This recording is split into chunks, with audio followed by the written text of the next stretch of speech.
Michelle Belair, County Auditor. Bill Seymour from SB and Company is here to discuss the results of the annual comprehensive financial report audit and the single audit for FY22. We appreciate all of the work that they have done for the county, and we'll be happy to answer any questions after a brief presentation on the audits. Thank you. Good morning, everyone. My name is Bill Seymour. I'm the engagement partner with SB and Company, and this represents our required communications under generally accepted auditing standards as well as our firm standards at the completion of a financial statement audit. So I'll walk through our presentation here. Feel free to stop me with any questions that you may have. Next slide, please.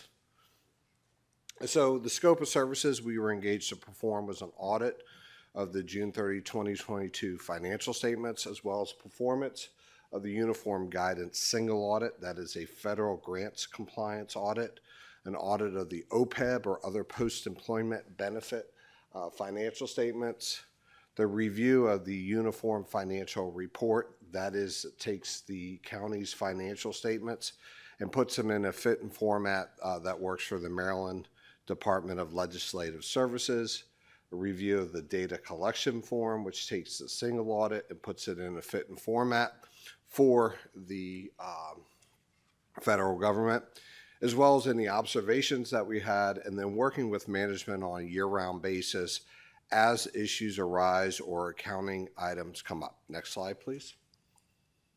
The results of the audit, we've issued an unmodified, or if you will, clean opinion on the financial statements.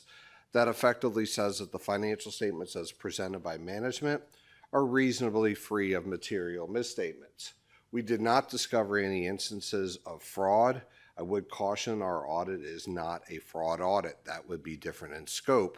However, professional standards require that we do maintain a healthy skepticism for fraud, look for fraud in areas that we test, and through those procedures, we did not identify any instances of those. We received the full cooperation of management.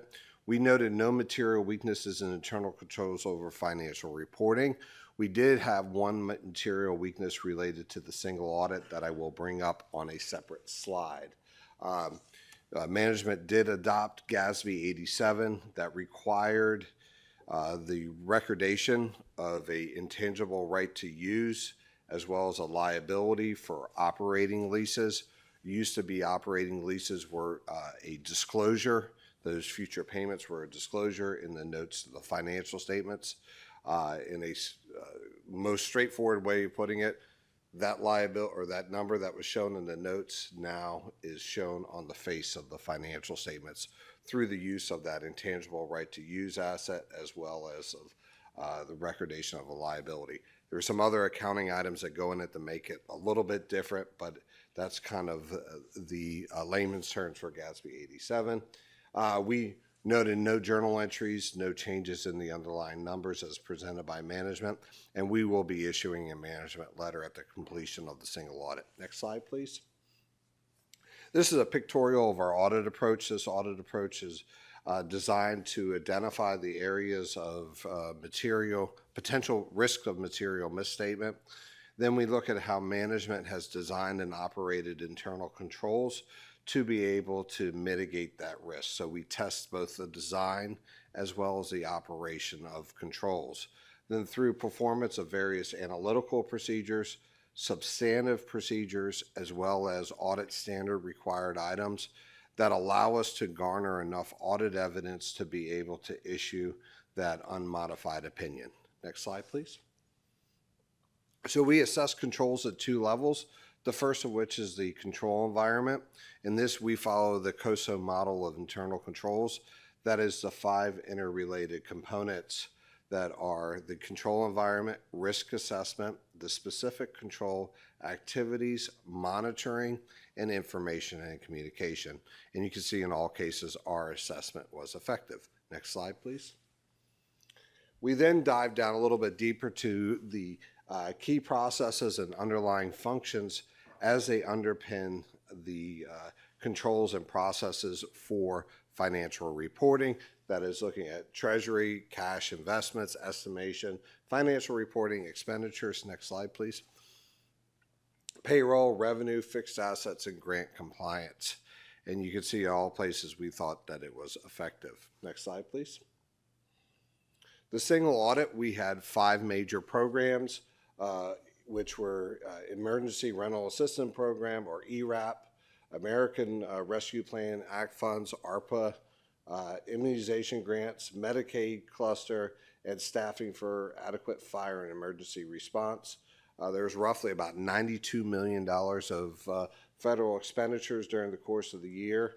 We tested about $60 million of those expenditures. As a low-risk auditee, we would only be required to get to 20%. However, through the risk process, we identified higher risk grants that were required to be tested. As I noted earlier, we noted one material weakness over the controls over subrecipient monitoring. Effectively, there were, through the course of the required, you're supposed to do a risk assessment of your subrecipient and then perform monitoring procedures. Those items were not documented, and we were not able to satisfy ourselves that that occur. So unfortunately, it's a yes/no item. We don't have the documentation, so it became a finding. And we'll be finalizing that audit here shortly. Next slide, please. The remainder of our presentation goes through our specific required communications. This is our opportunity to discuss with you if there were significant... Can I pause you? Yes, sir. Can you go back to the last slide? Yes, sir. On the 5 major programs, the ARP, for example, what standard were you using to assess whether or not it was in compliance? Like when you said you tested 21% of that, right? Is that what that? So we tested roughly about 65% of the total of the $92 million. Right. $60 million was what was tested. Okay. And then we follow the standards that are set forth in uniform guidance. So the federal government publishes a register that would say, as the auditor, here are the steps that you're required to do to be able to audit that program. Understood. And then it could be, depending upon the program, you can have up to, I believe it's 13 or 14 separate areas within there that range all the way from allowability of cost, cash management, wage requirements, real property and equipment payments, reporting, subrecipient monitoring, program income, and go through reporting all the way to special tests and provisions. And based upon the type of the grant, you can have 1 or 2 or all of them. And so whatever the register requires that we do, that's what it is that we do. All right. Okay. Thank you. Yes, sir. Thank you. The remaining slides go through our specific required communication. This is our opportunity, our responsibility to chat with you about kind of what's underneath the hood of the audit. As I mentioned earlier, we issued an unmodified or clean opinion. There's lots of ways that an auditor can get there. We could have lots of journal entries. We could have accounting policies that are just barely acceptable. We could have disagreements with management. We really have nothing of a negative nature to respond or communicate to you. We were able to satisfy ourselves reasonably to get the information that was required for us to issue the opinion. And we have no other items that would be required to bring to your attention or that I would want to specifically highlight. And I'll stop there and see if there's any questions. This is actually back on the same slide that Chairman Smith was looking at. So when you found a material, sorry, let me put my glasses on. You said you noted one material weakness related to subrecipient monitoring.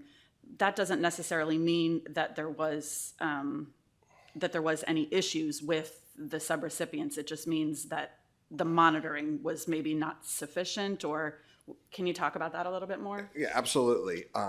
So as each grant as presented has different requirements that would be in there. When you have subrecipients, there's 4 levels that you're required to do. It starts with the performance of a risk assessment, where you go and you would say, hey, based upon this subrecipient, we believe that we will have to do this level of monitoring to be able to monitor them.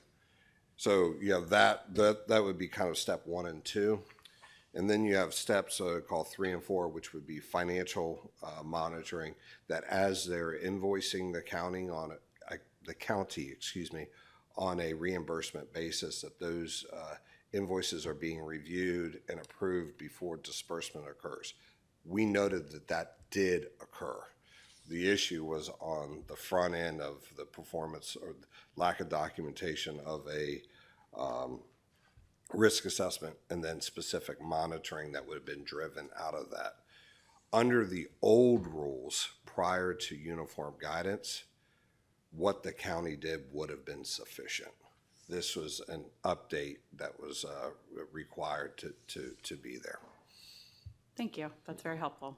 Yes, ma'am. Thank you.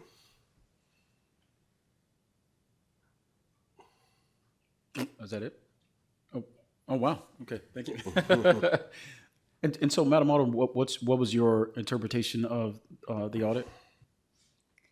I know you sent us some notes, but just wanted to sort of Sure, you an I think opportunity. that some of the main challenges this year were timing. There were some delays, so everything was able to get completed, but there were some extensions that were required.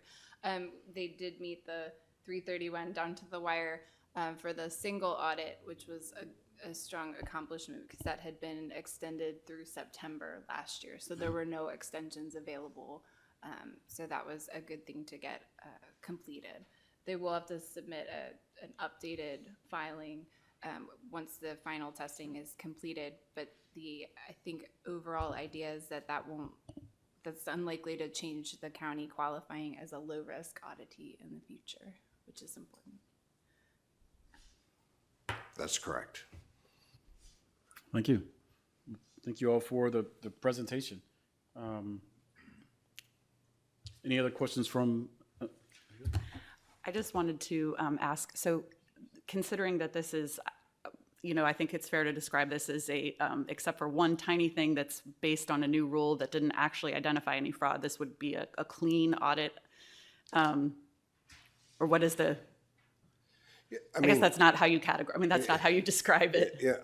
Unfortunately, as auditors, we don't get to, kind of say, here's a gold star or, that was there. I think, as we are coming out of whether or not we're coming out of the pandemic, and that I will leave to other experts.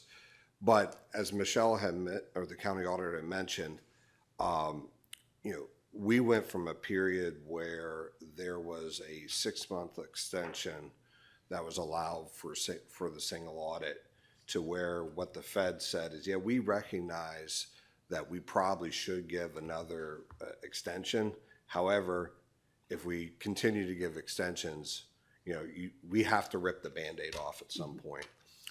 So that occurred, and then there were some changes in management that occurred during the course of the audit that kind of threw some of the processes into where you had other folks that were pulling double duty to be able to get additional information. So given, I think, the environment, I would say that it was at the end result was a clean audit. What we would be anticipating is in future for the 23 audit, we believe should be smoother because we're not anticipating changes occurring during the course of the audit. Thank you. And then just a follow-up question. So who do we congratulate on doing the work that got us to the point where we're doing everything, pretty much everything, according to the rules? Yeah, so the controller, Billy Penny, is ultimately responsible. And then the assistant controller, Kevin McMahon, kind of the two of them were the ones that spearheaded the process. And I would be doing a disservice to everybody else because I don't remember everybody else's name that assisted in the process, but they were the two that made it happen. Thank you. So I just give them a shout out for their good work and the others that remain unnamed who also had a part. Thank you. And was there a second presentation or no? No, we don't. I summarized those slides. Oh, okay. Yeah, I apologize, but Madam Auditor? I just wanted to follow on that we do need to thank SB and Company for their flexibility because a lot of those management changes involved holiday weekends and trying to get the deadlines met. So we appreciate all of the work that they did to get us to that finish line as well. Thank you, and then thank you. Thank you very much. Appreciate you all. I guess now we will transition to discussion on legislation. Bill number 1323? 1323, yes.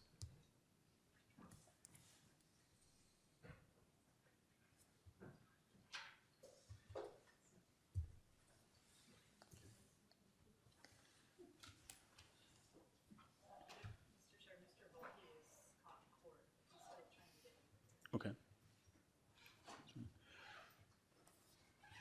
Mr. Barron? Morning, Mr. Chairman, members of the committee, or members of the council. We have a couple absences today. As you know, this bill was added late to the agenda, so I could not get everybody here for the discussion. But we do have most of our experts here with us. We have Ms. Emmerich, Deputy Chief Schultz, Ms. Velez, and Ethan Hunt. As we've now discussed this bill several times, I don't think I need to recap all of it. I'll just sort of run through a couple of the changes, and I know I've seen one amendment from a council member who is absent today, as well as you all should have been shared on a draft amendment that the administration is finalizing to address provide some additional clarity to the bill. So we've made a couple of changes to the bill, but I want to come back to the big picture. We are the only large county in the region. In fact, many of our smaller neighbors have a special events permitting process.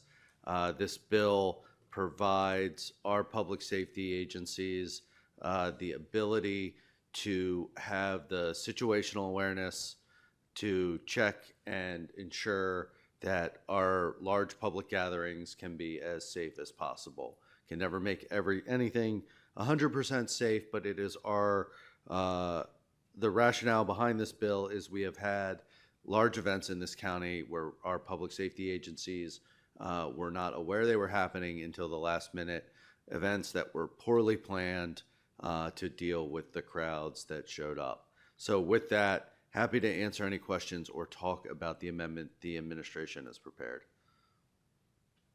Seeing no lights, please proceed with the amendment. Sure. So one of the concerns that was raised over the last couple of meetings has dealt with Department of Rec and Parks events that are held on county parks or at county parks. Those events, large sports tournaments, what have you, do go through a special event permitting process that Department of Rec and Parks manages. If you go to the website, you can see, if you book Kinder Farm Park, there's a form and rules that you need to provide the county with your plans. So it was always our intention, the way we drafted the bill, we intended and we assumed that those events would still be managed by Rec and Parks, that we weren't adding an additional burden. However, some questions have come up, so in the interest of just clarity, you should have an amendment that we shared with you right before the holiday weekend. So if you haven't had a chance to see it, I'll read it quickly, and we will be finalizing this amendment in time to meet council staff's deadline. So the event sorry, it was Sine Die last night. The amendment includes language that would add park events as an exemption. So a sponsor of a special event held on public property managed by the Department of Recreation and Parks or permitted by the Department of Recreation and Parks is exempt from this title unless the special event meets conditions in 11, 101, 912, or 3. Basically, if you're having a large sports tournament at our parks, you're going to be able to continue to operate as you were before. A little bit of extra notice for our public safety folks if you're closing roads. But if you're, to the folks that were concerned that we were going to require a permit when the family reunion booked a pavilion at a park, this should provide additional clarity. So at the appropriate time, we'll ask you to attach the amendment. Any additional questions from council? And that's good, because when if a family or an entity reserves a park, they're going through the process, they're putting numbers in there. And so if during that process they say, "Hey, 2,500 people, ding, ding, ding, ding, ding," it's gonna, it'll trigger alarm bells. But if it's 20, 30, 40 people, it shouldn't trigger any alarm bells. No, and to be clear, Mr. Chairman, our interpretation of the bill we drafted would not have triggered them. But again, we wanted to make sure we're perfectly clear in this bill. So this amendment should help address that uncertainty. Ms. Ravia? Thank you. I feel comfortable with this amendment. I think this is probably good, takes a piece off of it that has already, is already addressed appropriately in our code. My question was if it's possible to provide, as much detail about the sort of confluence of events that, really led to this discussion and this law, just to have a better understanding of, where you're coming from, if that's possible. Happy to, Councilwoman. I think, unfortunately, Captain Rodriguez had a prior event or prior scheduling conflict. So I'll ask Ms. Emmerich and maybe Deputy Chief Schultz to talk a little bit more about some of the events that we've had in the past that have triggered this. And I will just remind the council, and we're happy to dig it up because we did dig it up before. Every major jurisdiction around us has a similar law. Everybody does it a little bit differently, but the basic premise of notice and a permit and a review of the life safety plan is included in all our neighboring jurisdictions. We did not want to go the route of Washington, D.C., which is like this thick. But so you'll see everything in between. But maybe Ms. Emmer can talk a little bit about some specific instances. Good morning. So I started here in 2020, and in the 3 years, feels a little longer, that I have been Deputy Director and Director of the Office of Emergency Management. I've come to know of events that either there was poor planning because the sponsor was new and didn't quite understand what would go into a safe planning event, or we have come upon sponsors who just do not return phone calls. When we were talking about, hey, maybe you need a little more security, or you need a little more EMS support, silence, right? And that left us scrambling. And I could, I think Deputy Chief Schultz could probably provide the details of fire and EMS on what to do, because there really wasn't anything we could do except try again and again to get to the sponsors and hope for the best. And really what this process does is kind of eliminate the hope for the best and actually implement something that is enforceable and that would require standards to be met.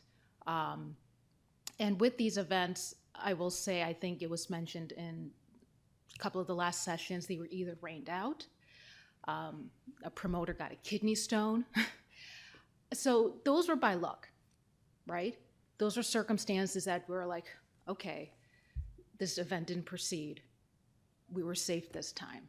We don't want to feel that way again. We don't want to have circumstances that by chance save us from an event that could cause problems. So that's where it came about in terms of we really need a process that other jurisdictions have through legislation to really standardize and make events safe. Good morning, council members. I pretty covered a bunch of it. This is something we've been struggling with for 3 years. It's not anything that has happened in the last year. It is kind of the same examples each and every year. So let me try to give you a couple specific ones without being too specific. We had a couple of weekends last year with 7 or 8 events in the weekend, each of them over 1,000 people. So it starts off maybe a month ahead of an event that says, hey, we're doing this at this location. We're going to have 3,500 people. And based on the risk factors, we say, well, we think you need a paramedic unit and a BLS transport unit there. So there's nothing on the calendar. And of course, we've got no reimbursement for services, so I have to take those from the in-service units. So today, we have 35 medical units in the county dispersed. That's the level that we use for the daily 911 calls, the 275 calls a day that come in. So now I'm going to take 2 units from somebody's community and put them there to cover that event, which leaves a little bit of hole. A week later, I get a phone call that says, hey, Nick, are you aware next Saturday? Usually it'll come from Preety or Captain Hernandez. Are you aware of this concert? Not aware of it. So we call the vendor. What's going on? How many people? Are you selling alcohol? Ask the questions, and we need another unit or 2. Again, I have to pull them from a 911 unit, right? I have to pull them from a community. If not, we're just going to run EMS calls there all day long. And then a 3rd event will come in. And now we're really strapped thin, right, at that point. So it's kind of like it starts in March, and we will do that every week through the summer because of the fact that there's no real process. People don't know. And so it's just constant catch up and constant pulling of resources from everybody's area to try to put at the event. So this would help coordinate it, help for planning purposes. That's really the goal from our end. Ms. Riley? Thank you. I just want to ask a follow-up. Would it be possible, and maybe if it's more comfortable, to send an email privately with specific details of the events, the exact events involved, and some of the maybe 1 or 2 of these situations where, like you said, you've got your 35 units spread out around the county, but then you need to focus them, in these specific places for events that didn't provide any or didn't have any communication with the county previously. Would it be possible to get a little bit, sort of that level of detail? Okay. Mr. Barron, maybe you may know this. With the other jurisdictions, if whether it's, well, DC's probably an exception because it's always They're events DC. down there. Yeah, it's always events there.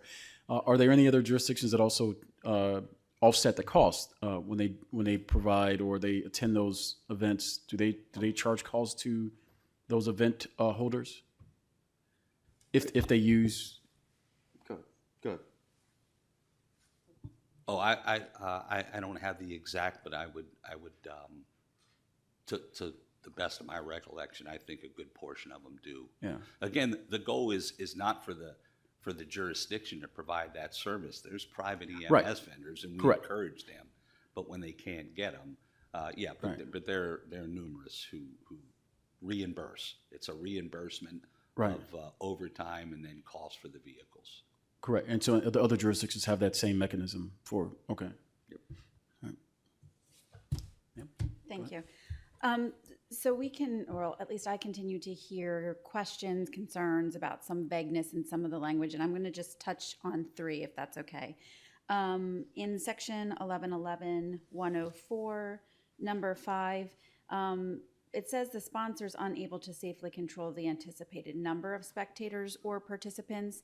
Is that through ticket sales, like they've illustrated or shown how they are going to sell tickets, or is it tickets versus pay at the window and there's an unlimited amount of tickets?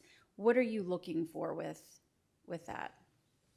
Well, I'll defer to the public safety professionals, but the way, as a layperson, that I interpret that is pretty clear, actually. I don't think it's that vague. So you could have events like you described, but also it could be you don't have enough space for the folks. You do not have a large enough ingress and egress. You do not have all the crowd control. Captain Rodriguez could speak about if he was here, right? So, and because every event is slightly different, right? The crowd control for a punk rock show is a little different than a knitting festival, right? So 500 people coming for a knitting festival is a little different than 500 people for a punk rock show. So I think that's why we drafted it to use sort of public safety professionals' judgment here, and I'll turn it over to them. Before you, I'm sorry. just to be fair, I have seen a couple of knitting groups who've had some spiked tea, and they got pretty rowdy. I'm just saying, but With your typical knitting festival, you're not They the ones you're also going to, all Mr. carry Chairman. sharp needles. I'd like to put on the record, we have nothing against knitting groups. Chief. So yes, ma'am, the answer is preferably in the special event business, it's by pre-sales and ticket sales. Most people we deal with have a general idea, and sometimes they're way off. It's kind of easier to adjust in that. So we had a vendor that we worked with last year who anticipated, I want to say it was close to 15,000 over 2 days. That's a big event. So we staffed it. I mean, they gave us plenty of notice. We said, you're going to need this many resources. She couldn't get any from the private ambulance services. And so we staffed it. This was a high-risk event. It was held in a very large mall in the county. It was held in the middle of the parking lot. There were 2 other events going on that day at the large mall. And we staffed it. I don't know, Preeti, I don't know whether they had 6,000 people show up. Okay. So there was a cost to eat, but we were prepared. And they were really good about trying to estimate what the attendance would be, but it just didn't work out that day. They didn't get the people that they thought they were going to get. But generally, the answer to your question is yes, ma'am. It's through ticket sales, either electronically or at will call are the best means to control crowd size. Most of the time, it's a best guess, and we just work with that. Okay. That's what I assumed, and if I may continue No, with please. the other two. The number 6 in the same section discusses inadequate traffic facilities. When you apply that in event world, is that you've got an ingress, egress, that's a different number, and it's one lane, but it's wide enough for in and out, so you want to see that the event planner has a plan for cones to divide it into 2 lanes to keep the traffic flowing. Is that what you're looking for? Yes, ma'am. Again, you're spot on. You've been doing your homework. It's ingress and egress, making sure that there's a 14-foot fire lane throughout the whole event that's required by fire code, and parking facility and parking places, both for disabilities parking and regular parking. So having an event with 5,000 people and there's 40 parking spaces, those vehicles are going to end up in a community somewhere along the road. So it's all those things included in that. Okay, and then my final question is regarding, same section again, number 7, inadequate security or emergency response services. Using the knitting and rock concert analogy, do you think that there is any way to create a chart, or we referenced recommending in the legislation a specific guideline or book? I think what people are looking for is, okay, I'm applying for this event. I don't know what the right number is. I need some guidance here. is that either going to be conveyed through the process, or do you think we can give some numbers within the legislation? So two-part, and I know Preeti is going to want to speak to the portal that will give people that information. We do, so the fire department has a one-page, and it goes through 4 series of events. If you're a concert, if you're a block party, it goes through 4 categories, generally based on risk. And then it starts saying if you have 0 to 2,100 people, the only thing you need is somebody there that has CPR. From 2,500 to 3,000, we recommend that you have 1 first aid tent there. So we do have that. Okay. And I will speak to the portal that those staffing numbers in accordance to the crowd size will be publicly available along with the rates. So right up front, the public will understand and know what the estimates are. And are those estimates based on the chart that exists within the department? So yeah, please have their own list of standardized form as well as fire and EMS. FEMA has guidance on what makes an event safe that I know police and fire follow. Okay, thank you. This is actually a follow-up to Ms. Fiedler's question. Would it be possible, or would you be comfortable with an amendment that specifically referenced those, those charts that are used by the different departments to be put into the code? Put into the bill? So it's a great question because we actually toyed with something like that. I think the trouble we run into is we don't want to have to come back to the council if FEMA changes their guidance. So there could be, we would be open to explore how to draft something that referenced it without actually putting those charts directly in it. Like the county shall make those charts and stuff publicly available. And we're happy to give you a walkthrough of the portal if you want to see it. I guess what I'm thinking is they wouldn't necessarily I wouldn't want to bring the whole language of the charts into the code, but the idea that they're referencing something, understanding that those reference documents could change over time as, the wisdom of, responding in a certain way changes over time. But you're saying we're going to follow the guidance of FEMA and say, something like the current guidance of FEMA, something so it allows for the change without having to come back to the council. And it sounds like you've had this discussion, so I'm curious to hear more about it and your thoughts that led you, it sounds like, not to include those in the code. Yeah. The language in the proposed legislation references best practices. I'm And trying to find it. Yeah, and I think I remember that somewhere. I would have to, with Mr. Barron's, his statement, and I would have to agree in that we really don't want to have to come back to legislation. But if there is a way to make the public feel comfortable in terms of, I'm just going to throw this out there, updating every year and making that publicly available, what standards we use, and here are the numbers, and here's the pay rate, and at this date every year we're going to update it and publish it. That gives us the flexibility, the best standards and the best practices that can change year to year, every 5 to 10 years, whatever it is, but also provide that transparency to the public. That's what I was thinking. I wouldn't want to tie anyone into, something that was fixed for that exact reason. You don't want to have to come back and, say the guidance changes over time and the recommendation is no longer X, it's now X plus 5 or whatever.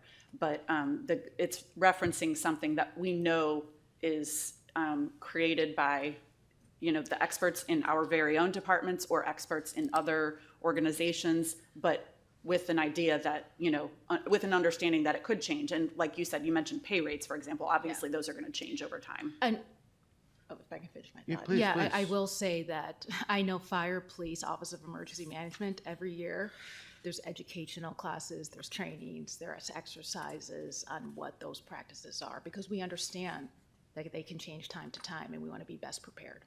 And in the legislation, I knew we had it somewhere because we did have this discussion. Page 6 of the amended bill, line 14, under staffing, county shall determine the adequate level of staffing based on best practices and generally accepted public safety standards. So I think that's getting at what you're getting at, but if we wanted to flush it out a little bit more, we'd be open to that discussion. I think our opinion, though, is that is exactly how we are going to operate. I think just a little bit more clarity, a little bit more specificity of where those best practices are coming from, I think would probably add comfort to, would add comfort to folks applying for permits. And I think it sounds like you're going to have that in the portal, but if it's going to be in the portal, why not put it in the code? And not necessarily, again, not with the with something that's going to have to be fixed, or something that is fixed and wouldn't be able to change without changing the legislation, but with referencing something that could just provide a little more guidance, like the best practices as, set by the Anne Arundel County Department of Emergency Management, and updated annually or whatever. I guess we'll talk offline. Yeah, happy to kick around some ideas. Okay, thank you. Ms. Ledbetter? Thank you. I wanted to just visit the language in, my computer is lagging, I apologize. There we go. It's on page 3, line 15, an event held inside a theater, church, etc., that entire paragraph. I wanted to talk a little bit more about your choice of using the word inside versus at or something. I think the word inside for a lot of folks who have outdoor-based businesses is a little bit unnerving. A lot of restaurants do have the primary serving space is outside, or sitting space, I should say. Bars as well, marinas, that's a business that does outdoor business. And so I've heard some concern about how that use of the word inside could be unintentionally limiting. And I just wanted to hear your perspectives on the choice of the word inside, if there's any way to find a word or a phrase that maybe would not feel so limiting to those outdoor-based businesses. So, thank you for the question, Councilwoman. I think you got to read the whole bill in context, right? So that is one thing the special event does not include. But if you turn the page back one to what a special event is, you still have to meet those requirements. So in your example of a marina, right, they're still going to have to create. They're still going to have a group of over 500 people, or require specific and exclusive use of public streets, physical impediment, or use county services exceeding normal operations. So I think if you are having a normal event at a nursery or a marina or a bar or a restaurant, that you would probably be covered because you would be able to use that space without the additional county services or without creating impediments to the road. Right. And I think the reason, and I'll defer to Office of Law and others, that we chose inside was those have already been inspected and permitted by our fire safety professionals. Is that accurate, Mr. Hunt? Yes, that's correct. Yep. May I follow up? Yes, please. I understand exactly what you're saying, and it is clear. I think what makes people nervous is the use of probably be covered. So I'll correct my statement. They would be covered unless they create a blockage of public roads, require the specific and exclusive use of public roads, create a physical impediment, or require the use of additional county services for said event. So I just want to clarify, because I get a lot of questions about this and a lot of concerns. So this is a chance for this to be on the record. So a business, whether it's inside or outside, in the course of the normal operations of their business, even if in the course of that normal operations it's over 500 people, As long as they don't hit those 3 requirements, it's not a special event. I'm going to get you the actual answer from the Office of Law, but you are correct. Yes, It is yes, not.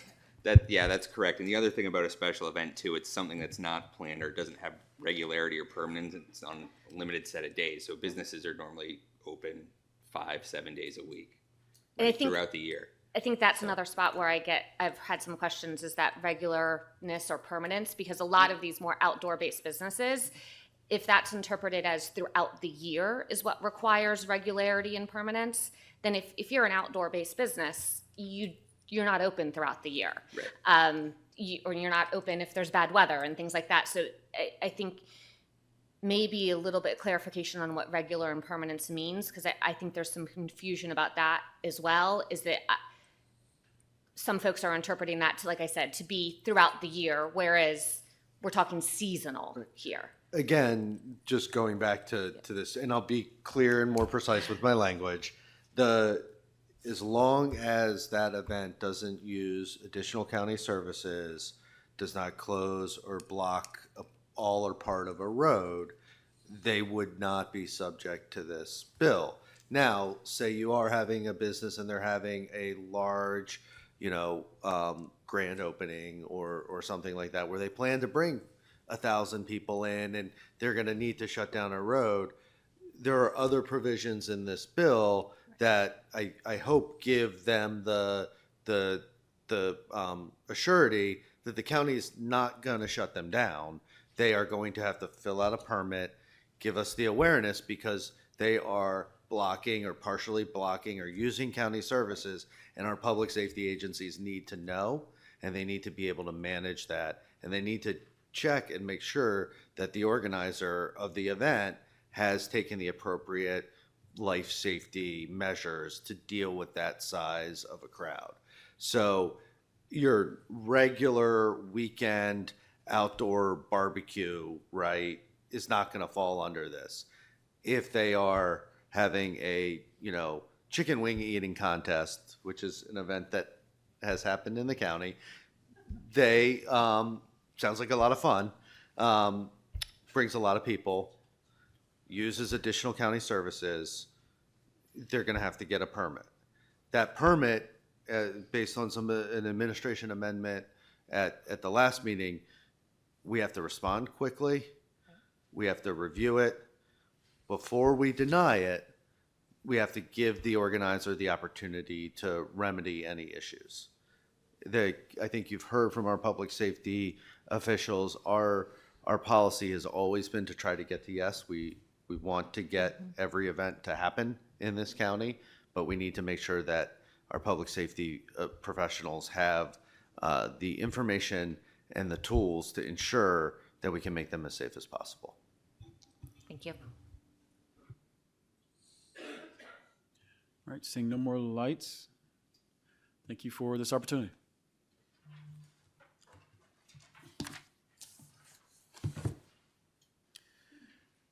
All right, bill number 2023. So Bill 2023 is our pedestrian bicycle master plan, has the awesome name Walk and Roll Anne Arundel. Mr. Sneed and Mr. Ehrlich are going to be joining me at the table, and we have Kelly Kenny from the Office of Law. Unfortunately, Ms. Tanya Usman was set to join us today, and you'll have to bear with us. She is out ill today. We do have a presentation. I'm going to hand it over to Mr. Sneed to walk us through. But I believe if you haven't been briefed already, you should have been reached out by our office to get a briefing one-on-one with our transportation experts. So with that, why don't you walk and roll, sir? All right. Thank you, Council members. Today we'll be presenting on the Walk and Roll Bicycle Pedestrian Plan. This is our 10-year Bike and Ped Master Plan. So we're due for an update. The last plan was the 2013 plan. We have had an opportunity to brief the majority of you about the plan, but Brian will be presenting today for those who haven't had the opportunity. And he'll be going into detail about our public outreach for the plan, and then the potential projects that could come out of the plan in the future. Brian? Thanks. Your mic on. Thanks. So this is the walk and roll plan. If you go to the next slide, you can probably go to the next slide as well. Just a little bit of background. Again, as Sam said, the 2009 GDP, General Development Plan, recommended a comprehensive transportation master plan. We started building that in components, and in 2019, moving in Arundel was adopted with the bike ped plan as one of the component plans. As Sam said, it is last updated in 2013, so we're due for an update. Next slide. We formatted the recommendations in the plan to be consistent with the Plan 2040, which is the latest general development plan. So we're kind of grouped into the regional planning areas, not exactly your council districts or anything, but matches the master plan. Next slide. So the executive summary kind of gives a snapshot of the overall plan content, talks about the goals, the elements of a low-stress network, which is what we're trying to accomplish, how to develop that network, how to prioritize projects, some design guidance, and policy recommendations. And we'll kind of just hit the highlights. Next slide. The goals build, again, off the goals of the Transportation Master Plan moving in Arundel. First priority is a safe, comfortable, low-stress walking and rolling network, trying to connect essential destinations in the county, people to places. And then again, ensure access for vulnerable populations, improve infrastructure to reduce crashes, especially at corridors and intersections, crossings. And then again, policy recommendations to help accomplish that goal beyond just infrastructure. So next slide. Community involvement, we had extensive community involvement. We had an online interactive web map and survey, which had a lot of comments, which I'll cover in a second. But we also had in-person meetings at different locations of the county, met with different commissions and boards to kind of get focused direction, and we had some virtual public meetings as well. Next slide. The online survey and interactive map had over 800 comments. Some of the common themes were connections to trails, need for protected or separated bicycle facilities, and again, connect my neighborhood to where I want to go. Next slide. Again, the focus for this plan primarily is to build that low-stress network so that all are more comfortable walking and rolling, and that can reduce the pressure on the road and make things safer for people getting around or getting to transit to use other modes. Next slide. The low stress level of traffic stress is kind of is the industry standard in providing comfortable bicycling. It goes from, and Tanya could go in more detail on the level of traffic stress and calculations and all that, but it's basically 1 is the lowest level of stress, comfortable for children and families, and 5 is for the road warriors that fear nothing. So we're trying to get to a level of stress 2. That's kind of our passing grade, where the interested but concerned people would be comfortable riding. Next slide. So this is the proposed bicycle and shared use path network. This plan focused primarily on the bicycle network, larger network to connect communities. As you know, shared use paths, or if you don't know, shared use paths serve bikes and pedestrians. And we did do some town center, more in-depth pedestrian networks in the town centers. But we have a pretty good design manual requirements on sidewalks, so this was primarily focused on the bicycle network.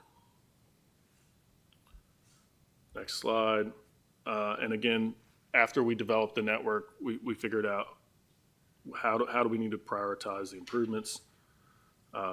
Funding is limited, And so the consultant developed a methodology to score these projects and rank them. And the criteria, as you can see, are potential demand, connectivity, safety, and equity.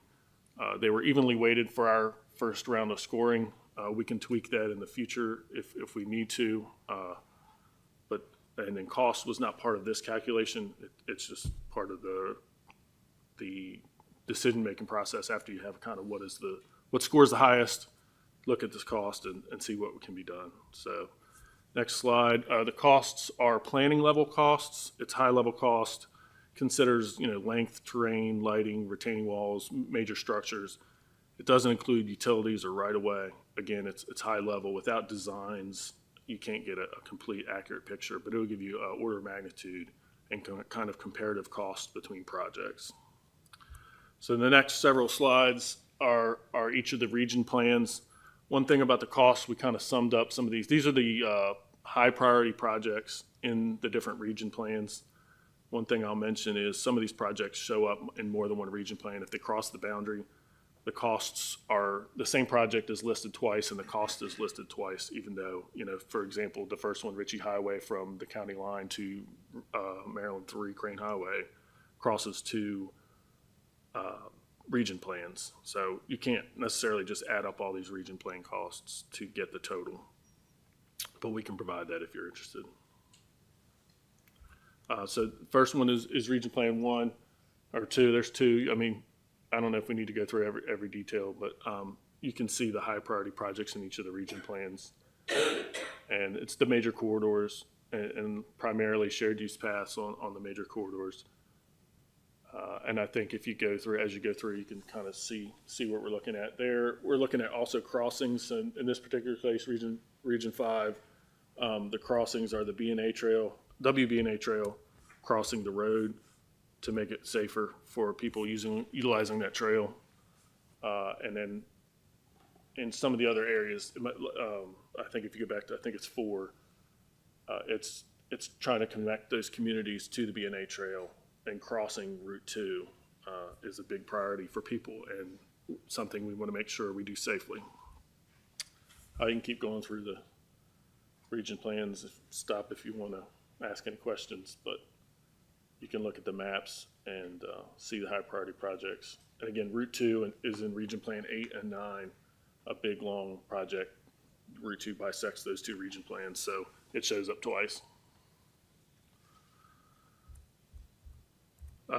And then beyond the network, we also recommended, or the study looked at policies and regulations. I'm sorry, can you pull this me right here? What was the total cost for all? I saw the estimated cost for all 9 of them. What was that? Ballpark, amount? I think I added them up, but again, it's double counting. So ballpark is like 250 million? I'm just curious. Okay. Yeah. And we can get you the exact number Check. of the. I mean, at ballpark, I'm fine with ballpark. Yeah, Yeah. and that's just the high priority projects as well.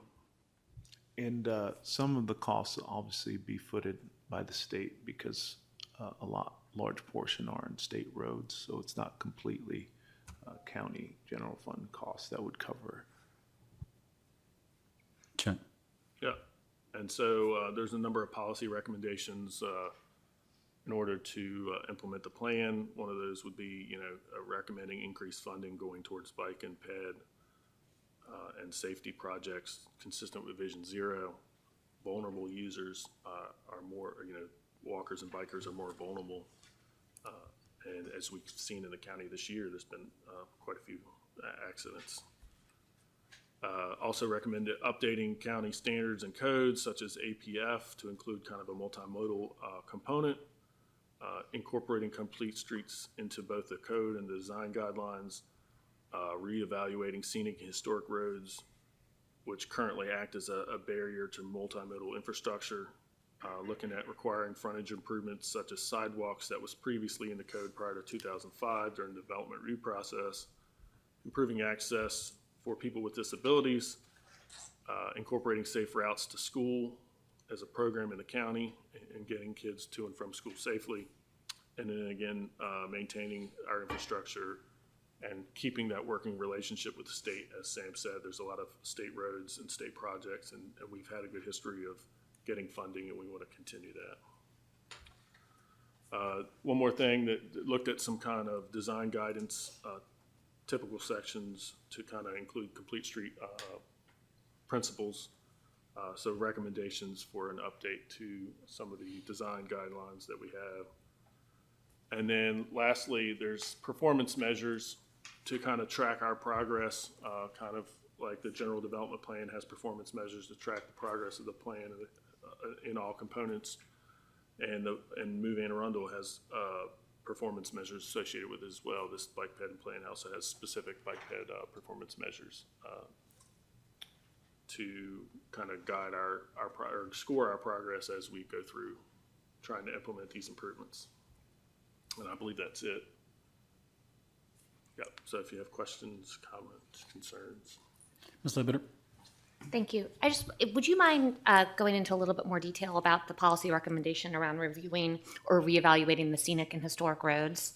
So part of the code talks about only safety improvements can be made, and sometimes that's been interpreted to mean no infrastructure improvements, so not adding a shoulder or those kinds of things where there are concerns with adding safe bike or pedestrian infrastructure. A lot of South County roads, as you may know, are steep cliffs and no shoulders, and so we think it's important to add a safe place for people to walk or bike for those people that don't have a choice and have been been people hit in the side of the road. So just not to change the code or whatever, but just to make sure that we can implement some of the recommendations. Yeah, and at this point, that's actually housed in OPZ, the Scenic Historic Roads Planner. So they would have to speak to whatever future policy development that they might put forward. We wouldn't be the lead on that legislation.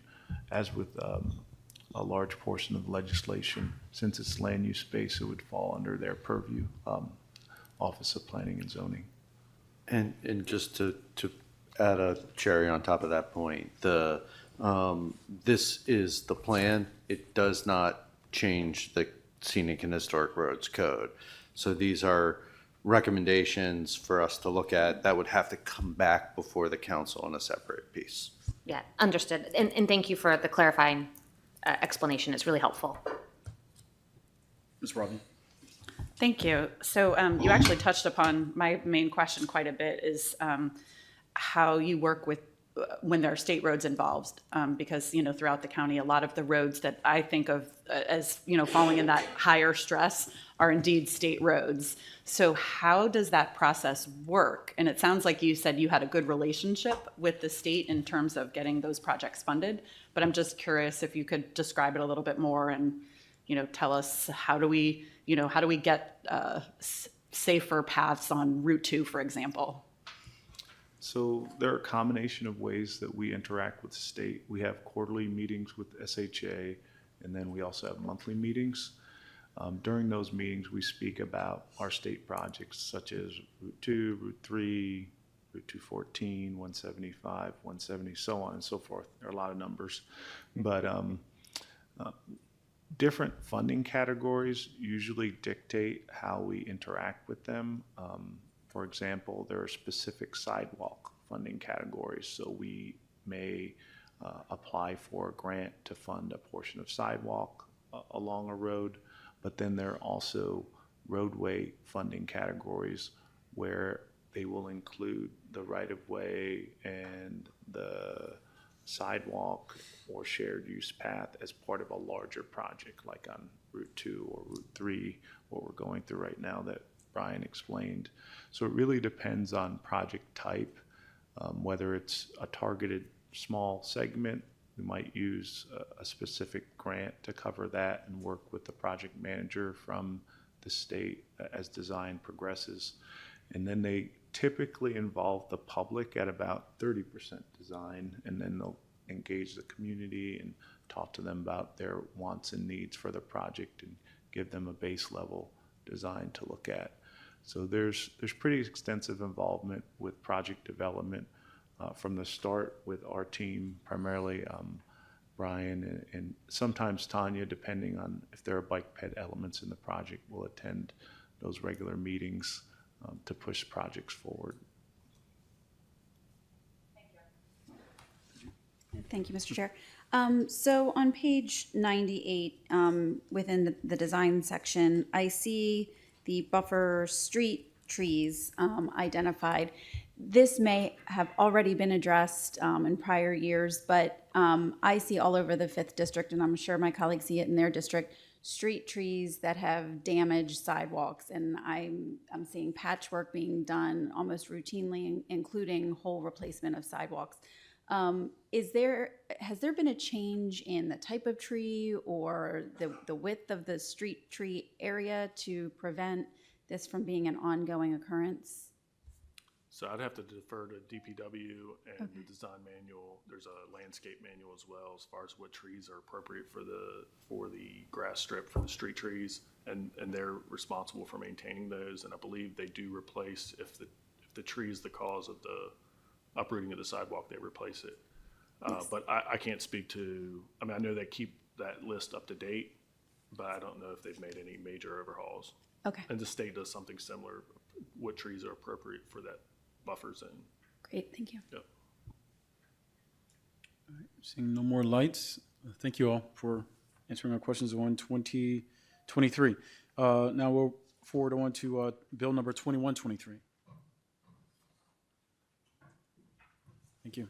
So Ms. Kenny will be sticking with us, and She's a trooper too. I don't know how else she does it. Ms. Sorrow is making and Aaron Karpowitz made it today. Yay. So 2123 came about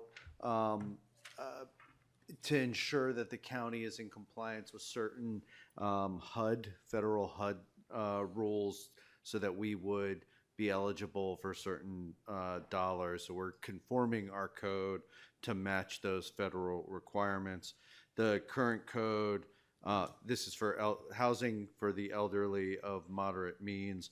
Our current code requires this type of housing to be occupied completely by individuals over 62 years old, meeting certain financial criteria. The requirements for federal funds only require that the head of household meet age and financial requirements to have access to federal dollars, not the rest of the household. These changes only apply to development funds.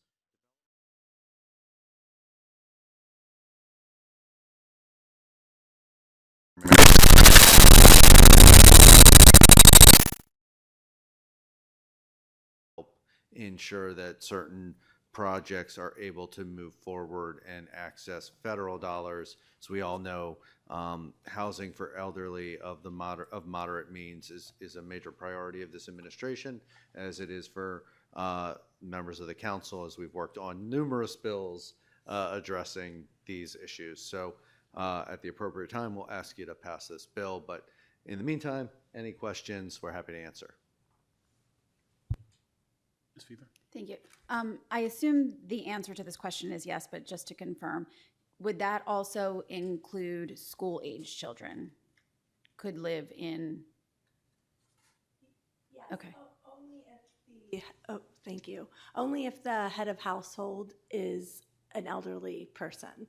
And we've found by researching other property management firms throughout the state as well as the region that it's very unlikely that there would be school-aged children. Typically, there have been, for example, one property management company has about 1,900 units, and of those 1,900 units that are elderly that follow this definition, less than 1% of the units had a school-aged child.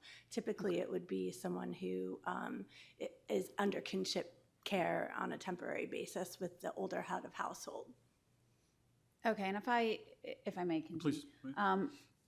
Trying to recall the bills that we've considered in the past 5 years, I think most are limited to 1 or 2 bedrooms for elderly of moderate means. So I'm envisioning your scenario. I'm envisioning your scenario and a caregiver being, maybe a child, but that child could also have a child, which might be the very rare circumstance where there could be a school-age child. Yes, it would be a very rare circumstance. Okay, thank you. Yes.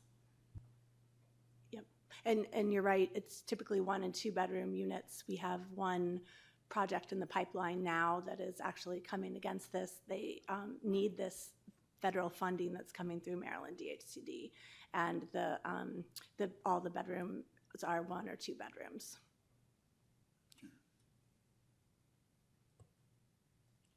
Seeing no more lights, thank you for coming down and speaking. Thank you. All right, and we'll transition to bill number 2223. So while Ms. Pompa and Mr. Burke from OPZ join Ms. Kenny and I at the table, I'll introduce this, and we do have a quick presentation. Ms. Pompa had to explain this bill to me a couple of times. Basically, all we are doing here is ensuring that our digital maps that have the parcel lines match the county's zoning GIS maps, and you're gonna see in this presentation, it really did help me understand how far we've come technology-wise. What this bill does is allow, at its core, OPZ and the professionals to make minor adjustments to meet the intent of the council when you drew those zoning lines to match the parcels. We have had situations where a parcel line bisects a zoning district by a couple of feet, and it causes everybody ever the intention of the council, but to split a parcel like that so that it would be in 2 different zoning districts. But it was a function of sort of the old paper maps. What's the thing called, the clear maps, the Mylar maps, and then the digital maps as they get overlaid on top of each other. So what this bill would do would allow us to administratively clean up those very minor adjustments to make sure that our maps reflect the intent of the zoning lines. So with that, we have a short presentation. With the end, I'm going to turn it over to Mr. Burt and Ms. Pompa. Thank you, Mr. Barron. Christina Pompa, Deputy Planning and Zoning Officer with the Planning Division. Mark Burt oversees the Research and GIS section. They are working very diligently in partnership right now with the Long Range Planning section, who is working on region plans. Mark Burt's section is responsible for all of our web apps that go out for the region plans, the hub sites. If you haven't checked out our hub sites lately, please stop in and see the new hub sites that are up for regions 1, 3, and 9 at aacounty.org/region plan hubs. I'm really excited about this bill. It's kind of a nerdy bill. It's really about making sure that our foundational layers are matching with our zoning layer. And our foundational layers are always moving and changing, but zoning up until this point hasn't. And I think Mark has a great presentation to talk a little bit about the history and why we are where we are and what Bill 2223 is going to do for us. Thank you. I'll turn it over to Mark. Thank you, Christina, and good morning, Council. Like Christina said, I'm Mark Burt. I'm the Planning Administrator for the Research and GIS section of the Planning Division within the Office of Planning and Zoning. Some of you may recognize me from the Charter Revision Commission redistricting efforts. Today, go ahead, next slide, please. Today I'll be discussing a short history of zoning in the county, the evolution from Mylar and paper maps to computer-based geographic information. Sorry, my apologies. The county's current zoning change processes and best practices from surrounding jurisdictions for digital zoning layer maintenance, and the current state of our digital zoning layer, and what Bill 2223 can do for maintaining the digital zoning layer moving forward. Next one, please. Go ahead.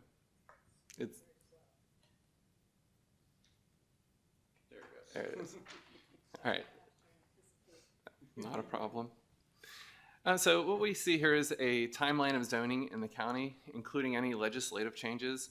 So you can see from 1952 to 2007, zoning was done in analog. It was done on Mylars and paper maps.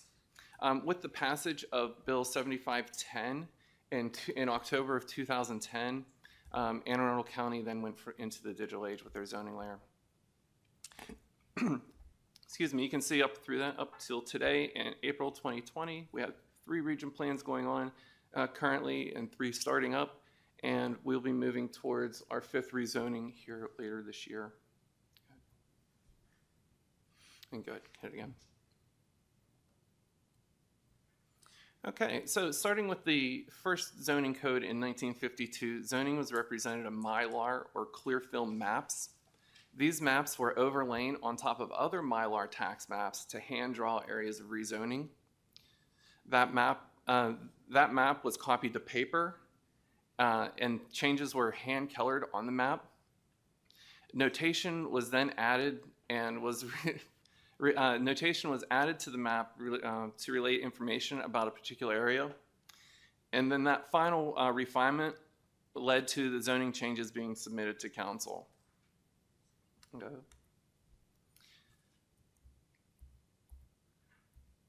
With the passage in 2010, prior to the 2011-2012 comprehensive zoning effort, Bill number 7510 was enacted.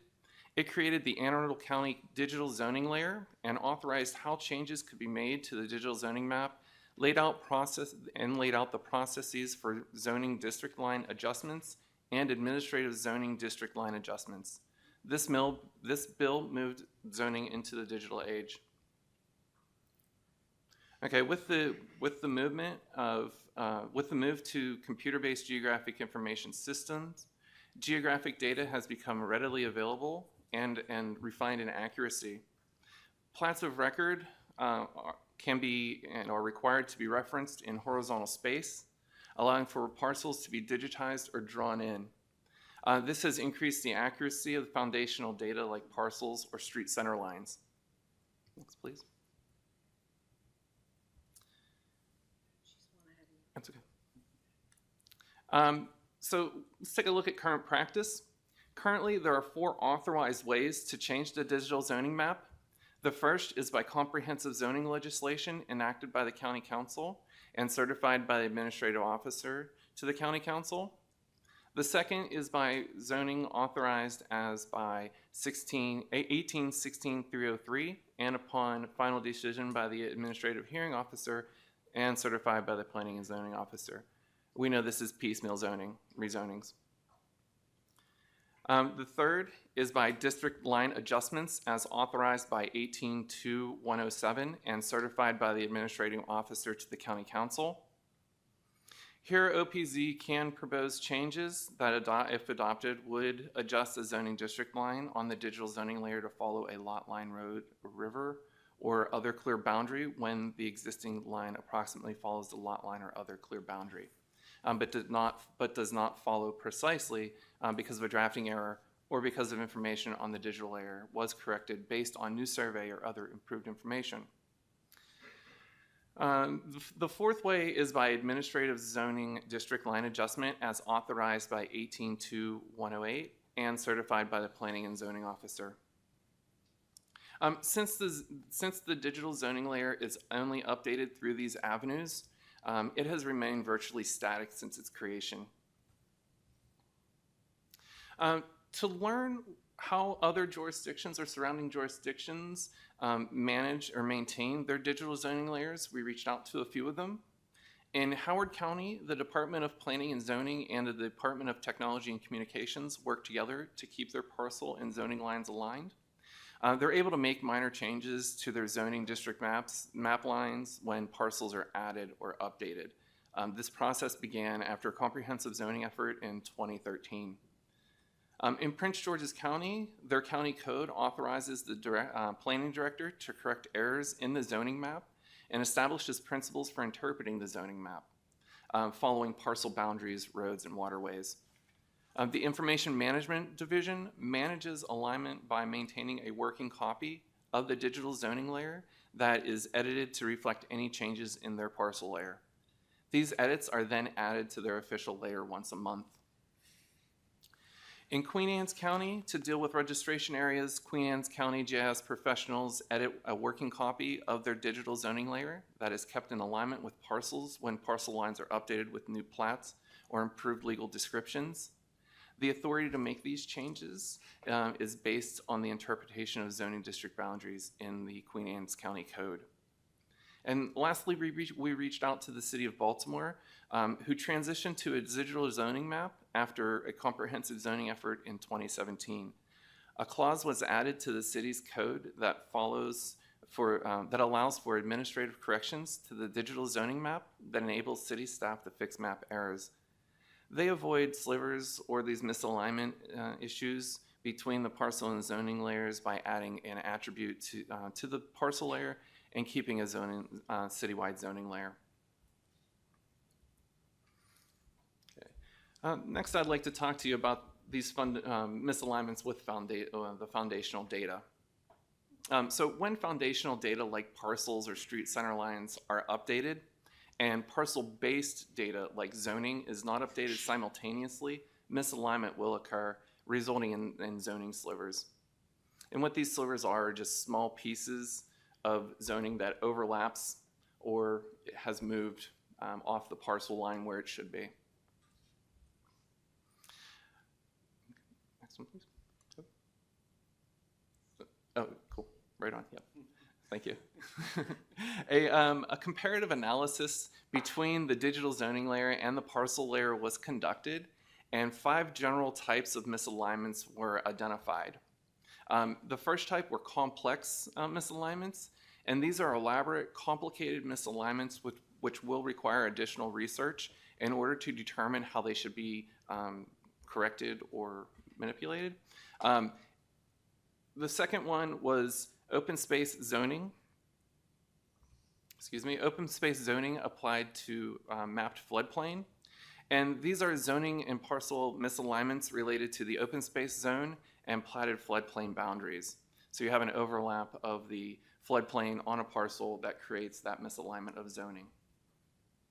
The third we identified was open space zoning applied to non-floodplain areas. And these misalignments are related to, again, the open space zone and the parcel layer that does not contain a mapped floodplain, so we're looking at parks, bogs, or wetlands. In the case of parks, we know the park boundary, and if it is a slight misalignment, we could realign them. The fourth issue that or misalignment type that we identified were plan unit developments. And these zoning misalignments that occur are occurred with the plan unit development boundary. The approved plan unit development application explains that misalignment with zoning. And the final type of misalignment that we identified, we identified them as simple.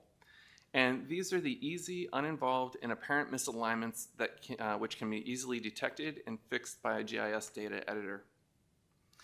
The analysis showed that 85% of the misalignments between the digital zoning layer and the parcel layer were the simple type. Bill number 2223 focuses on the maintenance of these simple type of misalignments. Can I ask you a question right there? Sure. Of that 80, how many actions were that 85%? We haven't began to correct any of the. But it's over 20,000. It's over 20,000. 20,000, okay. And the goal here, just to jump in, is really to address these simple misalignments prior to bringing comprehensive rezoning to you through the region plans. So we would start with the misalignments in 247, work our way into 139, and finish with 5, 6, and 8. The complex errors will come to you through comprehensive. We are going to fix those, but it'll come through comprehensive because you have the authority for that. Mm-hmm. Those are things that they require research, and they're much larger, which Mark will get into. That's right. Thank you. Yeah, those complex areas, we recognize that a lot of research would have to occur, and that it's just not a simple, let's move the line back to the parcel line. So to talk a little bit more about these simple misalignments, like I said, these simple misalignments between the digital zoning layer and the parcel layer, and in this one you can barely see that misalignment in the hatched area. They occur when the parcels are updated or with new information, or when parcels are added, causing a shift in the data. And go ahead, Laura. In this one, you can see a little bit clearer how the commercial is running over the parcel line and into that residential area. Simple misalignments between the digital zoning layer and parcel layer are pretty easily detected and corrected by snapping or bringing the zoning line back to the parcel line where the line where it was intended to follow.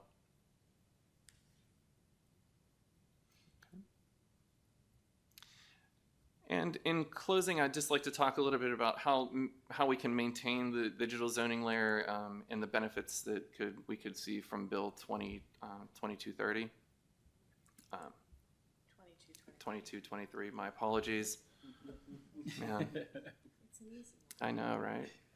So if this bill could pass, it would bring Anne Arundel County, the digital zoning layer, in line with the regional best practices. It would allow OPZ staff to identify misalignments and routinely correct simple misalignments. It would improve the overall quality of the digital zoning layer by removing these simple misalignments. And it would leave the authority for complex misalignments with the county council through comprehensive zoning or the AHO through piecemeal rezoning. Now, we are proposing some scheduled reporting. For transparency, OPZ is proposing an annual reporting on the number of misalignments identified and the action taken. We're still working out the details on what this report would look like and how it would be transmitted. So thank you for your time this morning.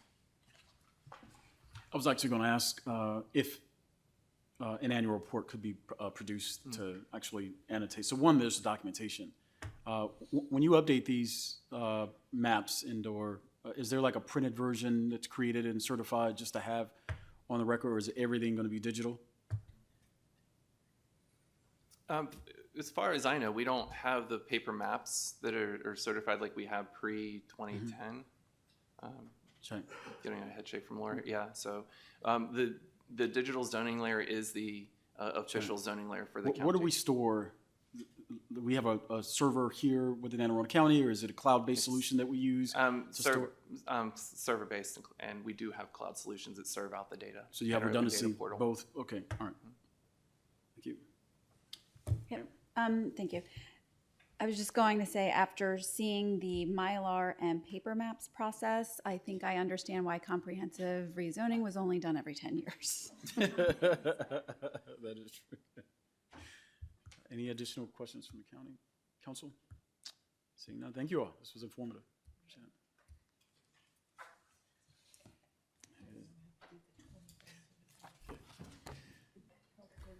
Yeah, to make sure they match. At this time, we'll transition to 2323. Thank you. Joining me is Mr. Flemings, the head of our Resilience Authority, and Ms. Blair Klausmeyer is making her way up to the table for the first time today.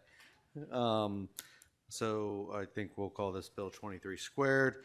2323 makes certain changes to the Resilience Authority at the request of the authority. The bill adds the Deputy City Manager for Resilience and Sustainability for the City of Annapolis as a non-voting member, makes changes to the term structure for appointees, makes changes to the Director and CFO positions, and strengthen the requirements for financial auditing. Mr. Fleming is here from the authority. These changes come at their request, so you want to make a few comments, sir? Good morning. Morning. So I just want to take this time to just introduce myself. My name is Matt Fleming, and as of 3 months now, I'm the director of your Resilience Authority. We are the nation's first multi-jurisdictional authority created to develop, finance, and implement infrastructure projects on behalf of the city and the county. Prior to this opportunity, I spent 25 years at the Maryland Department of Natural Resources, where I most recently served as the Assistant Secretary for the water side of the shop. I spent the majority of my career in coastal restoration, coastal management. And I see that a former colleague of mine here now, a great former colleague of mine, is now just joined the county and the county council. So on behalf of the county executive, Mayor Buckley, and the board members, I want to express our gratitude to the members of this council for your support of the Resilience Authority, for making responding to climate change a top priority. So why the proposed amendments in the process of adopting bylaws and our standard operating procedures it became clear to us that certain provisions of the existing code were contradictory and needed further clarification. Those amendments that Mr. Barron summarized are the subject of the bill before you and represent the recommendations of our board to ensure that the Resilience Authority is on solid footing from the start. I won't go through much detail on the changes, but basically the board members wanted to create term limits, so no more than 3 consecutive terms and stagger them so they didn't all end at the same time. To codify the Resilience Authority Director as a county employee, which I am, and to, is in the, and actually reflect the process we're in. Revise the process for appointing the CFO position to correct some contradictory language and clarify the chain of command. And of most important and of time sensitive is the issue on the year end versus the calendar end cycle for our reports. As it stands right now, by January 1st, the authority has to provide audited financial statements for the previous calendar year to the mayor, the city council, the county executive, this council, and members of the General Assembly. As we can't provide an audit on January 1st of the financial statements that for a period that ended the previous day, the proposed ordinance changes the Resilience Authority to a fiscal year end of June 30, putting us on the same schedule as the county and the city. Therefore, by January 1st, each year, we will be providing you an audited statement of the previous fiscal year that ended on June 30. So we're hopeful that the city and the county will enact their companion bills. I was at the city council meeting, the public hearing last night on this. That went through fine, at least at that point. So that the authority's fiscal year would end on June 30th this year, not December 31st, 2023. And last, I just want to thank you for your support of the authority and the proposed amendments before you. And I look forward to meet with you either individually, grab a coffee, to discuss the authority, our work, and opportunities for future collaboration. I just want to say I'm glad you're here. It's nice to put a face with a name. Well, look forward to all the great work you're going to do for the county, and I don't see any other lights, so thank you for the opportunity to brief us. Yep. All right. We will now transition from Bill 23 squared to Bill number 2423. Ms. Fiedler. Thank you, Mr. Chair. 2423 is a follow-up actually to Resolution 1822 that passed the previous council and went to the voters to give Anne Arundel County Council members the opportunity to serve a third term. The bill extends the vesting period to keep in line what has been in place for years, going from 10 years to 14 years for a council member to vest for pension. And that's pretty simple. Madam Vice Chair. So for clarification, that means council members can't ever receive a pension from the county. That's the point of the bill, correct? Well, just like current practice. I'm just. Correct, yes. Yeah, because the term, when we passed the third term, or the voters voted for the third term, they were a little confused with the language. So I just want to make sure the public understands that council members don't ever vest or haven't ever been able to vest for a county pension, and this will just extend that. Correct. Whether you agree with it or not is irrelevant. We can't get a pension. That's what this bill's about. Yes. Yes. Seeing any additional questions? Well, thank you. Short and sweet. We'll now transition to Resolution 523.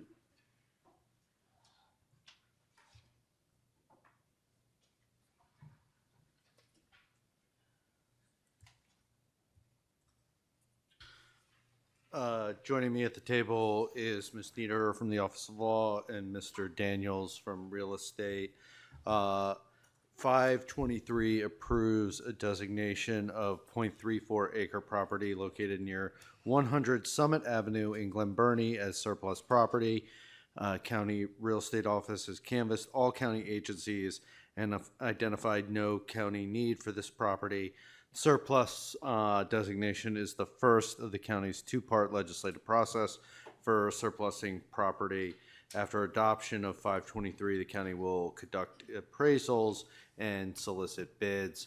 If you all recall, administration submitted a resolution and we had to withdraw it because we missed a step in the process. It was for this property. That administrative error has been corrected, and that is why you see the resolution before you. So at the appropriate time, we'll ask for you to pass this, and we are happy to answer any questions you may have. Mr. Vogt? Happy day. Sorry I'm late. I do have some questions about this particular parcel because if I'm not mistaken, I think it's in my district. So I have had extensive communications with the Marley community. I know the county executive's office has as well. I just want to clarify a couple things about this parcel. So this is the old Marley firehouse, right? Okay. And there had been some discussions that the county might have some things they would want to do with it, but ultimately the county has said, forget all those plans. We're just going to go ahead and put this out on the open market. Is that right? Okay. So just ahead, to be please. clear, there were discussions. The process for surplusing real estate surveys every county agency is. Yep. And so the determination. So whether there were discussions or not, the determination was there's no current county use for it. So Got it. And my purpose in asking these questions is more so that if anyone from the community checks this or wants to watch and see kind of what the discussion was, that it's clear that we put all this on the record for them. So it's not, there's no gotcha in here. It's just, I want to make sure I'm getting it clear. And then I had asked some questions a while back about the option of sort of raising the building, so tearing that down entirely and trying to surplus the property as a vacant parcel. I'm assuming that that is too cost prohibitive to do that. Is that fair? I don't know if anybody can speak to that. I mean, I'll let Mr. Daniels take it, but when we did look at that concept, it is not something traditionally the county does. Okay. It is much more fiscally responsible to put it on the open market and see what comes of it. Okay. This is a two-step process, so we will see what bids come in. Sure. And if Mr. Daniels wants to add to that. He doesn't want to add. He's a smart man right here. You sidestep out. Yeah. Okay, and so then ultimately, how long is the property going to sit on the market, or how long are the bids going to have to come in for this? Because I know there are people in the community that have reached out to me who are probably interested in putting in bids. So I just want to make sure I understand that. I have to get you. I can get you an exact time frame. That'd be Let me great. check with my coworker who's more involved with this process. Perfect. Thank you. And then I may have more follow-up questions to that, but I'll just leave it there for now. Thank you. All right, seeing no additional lights. Any other comments? Nope. Thank you for your testimony. Appreciate it. We'll now transition from Resolution 523 to Resolution 823. Mr. Barrett. Thank you, Mr. Chair. Ms. Blair Klausmeyer will be joining me. 823 appoints Tony Gedden as acting health officer. As you recall, Dr. Kalyanaraman was snagged by the Moore administration to be a deputy secretary, and Ms. Gedden has been his able deputy for a couple of years now. She joined in May 2020, right at the height of the COVID-19 pandemic, and was an instrumental part of the county's pandemic response. And her work on the county's Health Communities program has proven invaluable to promoting equitable access to health care for all members of our county. So as you all sit as the Board of Health, you are already aware of it, but for the benefit of folks watching, the process for appointing a health officer is a little convoluted. It is a state position. So we have to nominate, the state then appoints. So it is a little bit of a strange when it comes to county department appointees. And because this appointment is appointing Ms. Gedden as acting, we need to do this as well for the acting position of health officer. So She will be reaching out to each one of you if she has not already. You've seen her before when you have sat as the Board of Health talking about the county program. So y'all should know her, but you'll get a chance to know her much better over the next few weeks. And when this comes before us at the appropriate time, we will ask for a vote in the affirmative. So happy to answer any questions. Madam Vice Chair? Thank you, Mr. Chairman. I don't have any questions. I just wanted to, Tony's not here today, but I did have the pleasure to sit with her for a little over an hour, and I was really impressed with her depth and breadth of knowledge of the health department, as well as some of the challenges facing the health department. So I think this is a good choice for acting, and we'll see what happens after that, right? Thank you. I think that's, seeing no more lights, I think that's all we have for Resolution 823. All right, we'll now transition to Resolution 923. So this is another one of ours. Mr. Daniels will be making his way back up to the table, and we have Miss Blair Klausmeyer sticking with us. So this is for the acquisition of real property in Lothian, Maryland from Purdue Agribusiness. You may have heard of this. The county executive has been quite involved over the last year and change. Purdue runs a grain elevator. The county executive had to explain to me what a grain elevator is. It is incredibly important to farmers in southern Maryland. It is the only operating grain elevator on this side of the bay down in southern Maryland. Purdue was gonna shut it down at end of last year, or excuse me, at the beginning of last year through some work with the county exec and the leaders at Purdue. They kept it operating for one more year through the last year's harvest. They decided to get out of that business in Lothian, and we're going to sell it through the leadership of the governor, our new agriculture secretary, Senator Elfreth, the county executive.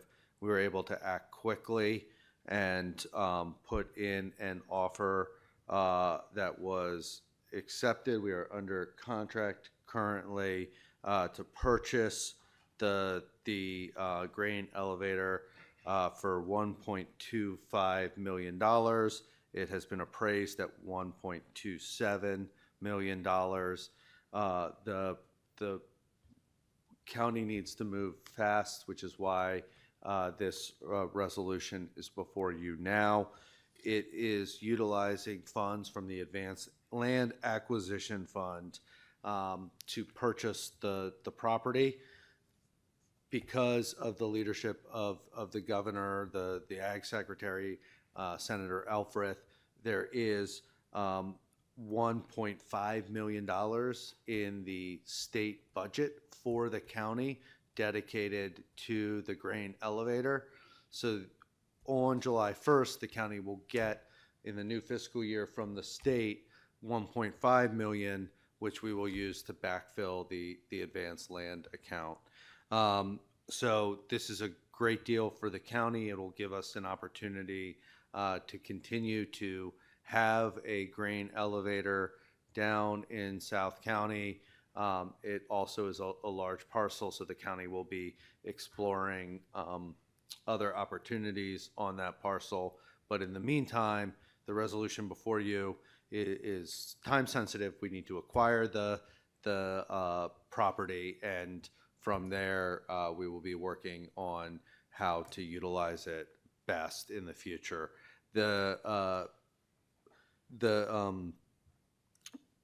You should have everything in your packet except for the feasibility study, which I believe will be completed today or tomorrow. So when you should get that very shortly. So we'll ask you to pass this at the appropriate time, and appreciate everybody's quick action on this. This is very important. I think Councilwoman Ledbetter and I have spoke about it at length. I'm still not 100% sure what a grain elevator does, but I know it is extremely important. So please pass this at the appropriate time. Ms. Fever? Thank you. Appreciate that summary. I don't really know the inner workings of a grain elevator either. However, when you say the word elevator, maintenance comes to mind. Can I assume that the 1.5 million reimbursement for acquisition and initial capital costs, that suggests that there will be capital costs in the future, and I would imagine that would be maintenance of the facility. Yes, and I think the county intends to find an operator for it. Okay. But that's, right now, the grain elevator is scheduled, or it has shut down as of March of this year. So there's currently no operating grain elevator in Southern Maryland. Okay, thank you. Mr. Volkey, and then Sure, thank you, Mr. Chair. I just want to make sure I'm hearing the numbers correctly. Did you say, the resolution says it's 1.25 million. The appraisal says it's appraised for 1.27 million. Did you say 1.5 million at any point, or did I mishear Yes, I that? did. That is what is in the state budget that was passed recently. Okay, and so what's the extra 230,000 for? Well, it'll be an extra 250,000. Oh, it is 250, you're right. Yeah. Yeah. That, appraised price. it would be used for initial project costs associated with the property. Okay, so where would that go? That money will also go back into the Advanced Land Acquisition Fund? The extra 250?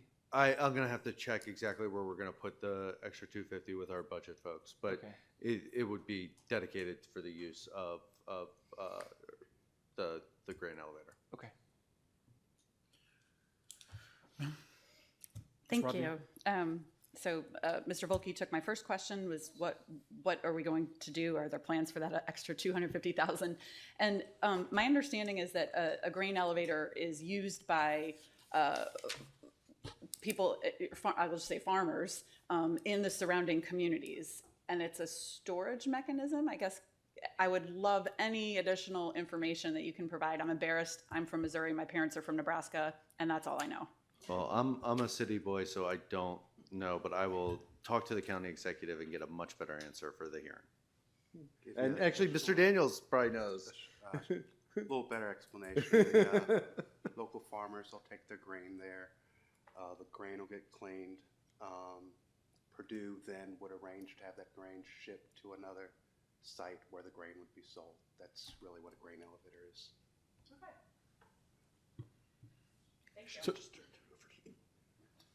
and so I'm sorry, Ms. Ledbetter, go ahead. So we have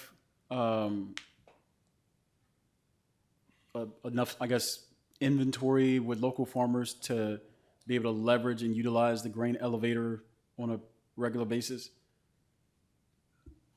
Yes. Okay. There's about, I think it's 17% of the farmers in this area go to the Purdue grain elevator site. So, yes.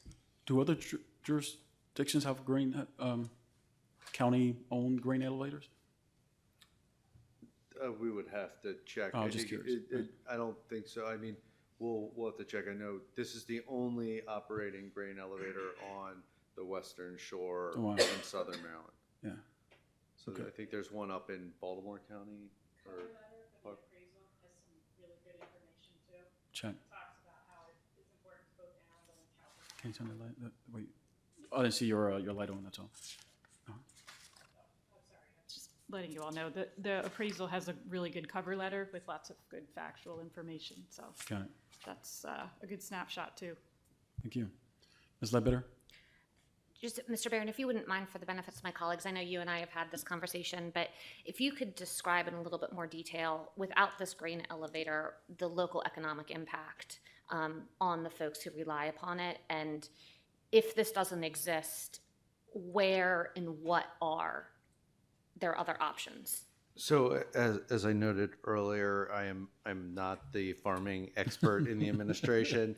The county executive definitely is. I will try my best, and Mr. Daniels, jump in if I miss anything.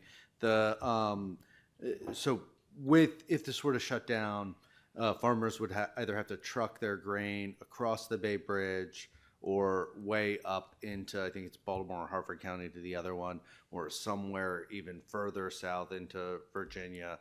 So that then becomes incredibly cost prohibitive. So farmers would either have to transition the crops that they are growing to something else, or shut down their farm. Thank you very much. Mr. Volke? Thank you. So, I don't have a lot of farmers in my district, but I do have a couple people, and some of them have reached out to me with some concerns about this. And so I guess I'm just going to put these questions out there because I'm curious about it. Obviously, the biggest concern that I have is the county getting into the grain elevator business. Obviously, we'd want to get an operator who could come in and handle this for us, but ultimately, who's going to be liable if apparently the grain can go bad. Didn't know this, but this is a thing. At least according to the person that talked to me. So if the grain has problems or there are issues with it, who's the insurer? Is it the county at that point? Is it going to be the operator? Who carries the liability on that, knowing that we own the property? I'm assuming maybe in the contract we would allocate responsibility, but... Ms. Blair Cosmeyer may be able to explain. Yeah, Lori Blair Class, our deputy county attorney. The agreement with the operator would be that we would put liability on the operator for that. I think I'm not sure that all the details have been worked out, but I'm anticipating it's going to be essentially a lease agreement, lease and operate type agreement. And so any liability for the business that's on the property would be with the operator. Okay. Can I follow up, Mr. Chair? Yeah, please. Okay. And so let's go best case scenario. We find an operator. They come in. They're happy to do the lease operate agreement. They make money. We're happy with it. That's great. Let's go worst case scenario. Assuming we can't find somebody who will operate the grain elevator, then at that point, is the county going to put county employees in there and the county's going to operate it? Because if this has the impact on the market that we're concerned it's going to have if we don't purchase this property, then if the property doesn't operate, we got to find a way to operate it. Otherwise, we're going to be in the same pickle again. So I guess that's why I'm looking at it going, what are we going to do next if we can't find an operator? Because I don't know. Clearly, Purdue and Southern states, which are big agribusiness companies, have not been able to find a way to make this profitable. Otherwise, they'd still be operating this thing. So if they can't do it, who are we going to get? How do we anticipate that going? That's a concern I have on the front end, and I'll just tell you why. Because we've been through this with the tennis center, right? Where we're going to find we had the Tennis Alliance, they had to raise a certain amount of money, then they couldn't do it, then we had to backfill it, and we put the money into the budget, and all of a sudden we get to the end and we try to find a tennis center operator, and we get the copper mine folks that come in, and then the council votes that down, and now all of a sudden we got to find something else to do with the property. So having gone through that experience, my concern with purchasing this property is long-term, what are we putting ourselves on the hook for? And I just want to understand where the administration's mind is going forward on that if we cannot find an operator. What is the plan? So I sort of reject the tennis analogy. All right, fair. I'm not trying to zing you on that. I'm just trying to give you a because we did have. I mean I don't care. We did have an operator set for that. It would have worked. We now own a large parcel in Millersville that is able to be used for a community park. Sure. You know, our goal here is to find an operator. We're confident we will be able to find one. In your worst case scenario, we would still have a almost 16-acre property in southern Maryland that we could find another use for. It would be devastating to the local farming economy, and so our intent is to do everything we can to make sure it can work. But the council is the final fiscal authority, and just like the tennis center, you all could reject a deal and we would have to deal with it. You can go to somebody else. I got more, but... Yeah. Ms. Radia? Thank you. I'm just curious, and I apologize, there might be information already that's been provided to us that I just haven't had a chance to look at yet. But I would assume that farmers using this pay some sort of fee or some sort of rent to, to be able to have their grain stored there and then ultimately shipped. Is that accurate? I think that is how it works. Okay. All right, great. And then is the plan to get this grain elevator in operation? Again, not expert on agriculture. I wish I knew. I feel like deprived childhood from not getting that education. But I'm assuming that we're early in the season now. We're in April. but we're hoping to get this operational so it can be used by the agricultural community this season, like this summer, or like I'm guessing harvests probably late in the year, or late summer, early fall. Yes, and talking to the people at Purdue and with our facilities team, we're trying to get it up and running around the end of summer. That would be next season. Thank you. And so in the actual resolution we have, obviously the dates will be, I mean, I noticed that March 7th date had already occurred and passed. And it said if it wasn't executed before that date, that this would be null and void. So is that still the case? We did execute the contract prior to March 7th, so we did meet that first date. Oh. And Ms. Blair Klossmeyer can speak to the way the contract works, Yeah. but it's contingent upon council approval. Check. Please. Correct. Well, the approval of the funding source. That's So- what's being approved here is the actual funding source. Yes. So what you executed was the process of agreeing to sell. That's what you executed before the 7th. Okay. All right. Mr. Volke? Thank you, Mr. Chair. There is, it looks to be a 599-page environmental study on the property. I have not digested that. I don't know if anybody else on the council has. My question to you is, what, if any, environmental concerns do we have on this property that we may need to mitigate, assuming that it does not continue operating as a grain elevator in our worst case scenario, and now the county is looking to do something else with this approximately 16-acre, 15 and change site? What are the remediation requirements? We had the environmental study done, and the biggest thing they pointed out to us at the time was we needed to have some trash and debris that was removed from the property. We had that removed approximately 1 week ago. Okay. I'm not aware of any other concerns at this point. So that was the heavy nuisance dumping on the western and northern wooded portions? Yes, and Okay. we had Purdue take care of that for us. And so those are the only issues? There's no other environmental major concerns? At this point, that is they've fine. All pointed right. out, yes. Fair enough. Thank you. All right. Seeing any other questions from council members? Seeing none, thank you for the opportunity to speak on this resolution. At this time, we'll get an update from the Arundel Workforce Development Corporation.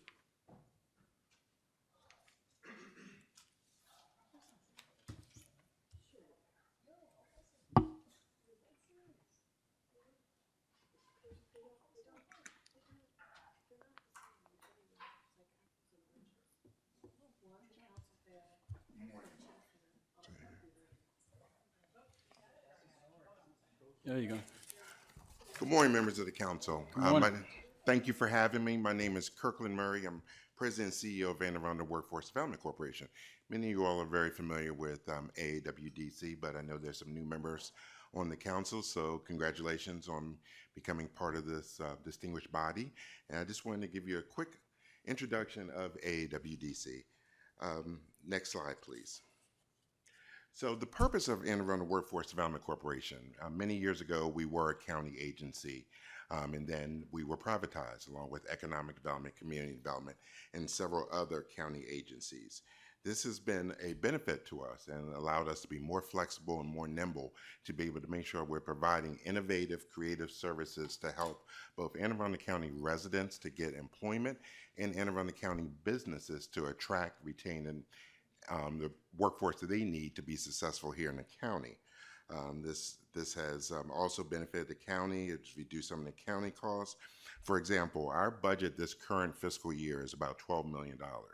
About $500,000 of that comes from county funds. So we definitely use those county funds to leverage to bring in additional resources here in the county to help both the residents and businesses. We have about a staff of about 70 individuals that work throughout the county to provide workforce development services. We're out in the community. We're in several targeted communities to make sure that residents have access to workforce development services. And then we have a part of our employees work with businesses, go out, call on businesses, understand what some of their workforce needs are, and provide innovative solutions along with our industry team that helps build a pipeline of skilled workers. We were created by by the county code, Article 13, Article 13, Title 14, that allows us to exist and to provide those services. It's called the Workforce Project for the county. Next slide, please. So our role, we have several roles here. Like I said, according to the county code, we oversee the Workforce Project.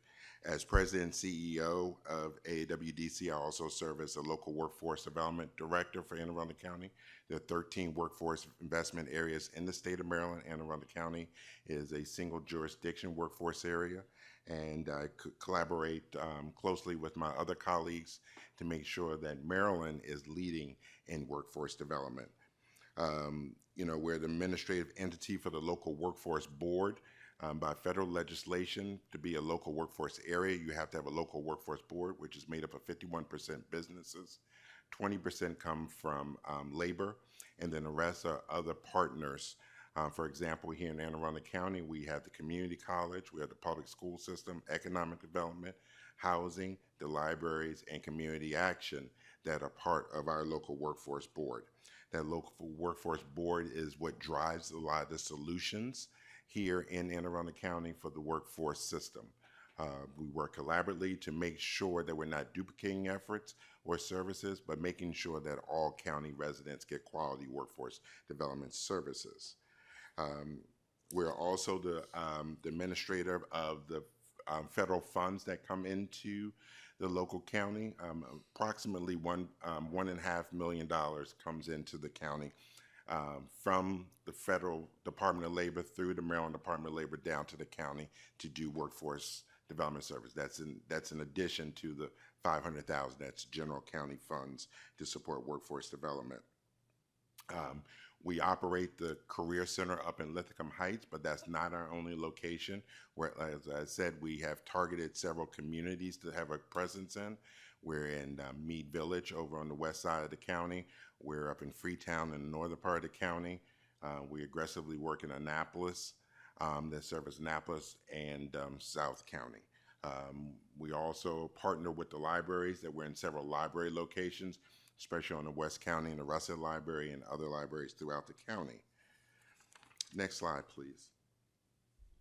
So our business services team, our goal is to make sure that all the businesses in Anne Arundel County are aware of workforce development and the value that we bring. We bring low-cost solutions, actually no-cost solutions, to help businesses attract, retain, and upskill their workforce.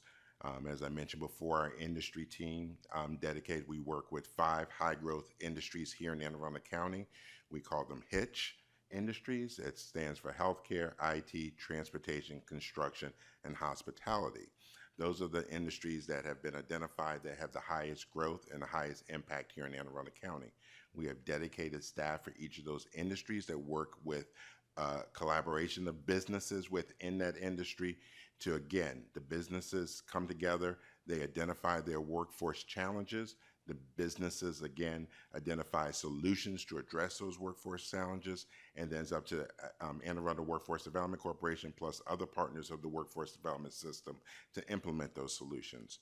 We've had a great impact in doing so and helping to build a pipeline of skilled workers, but also helping to help businesses attract those workers. So our business solutions team, they work with one business at a time to help them with their recruitment needs that they have.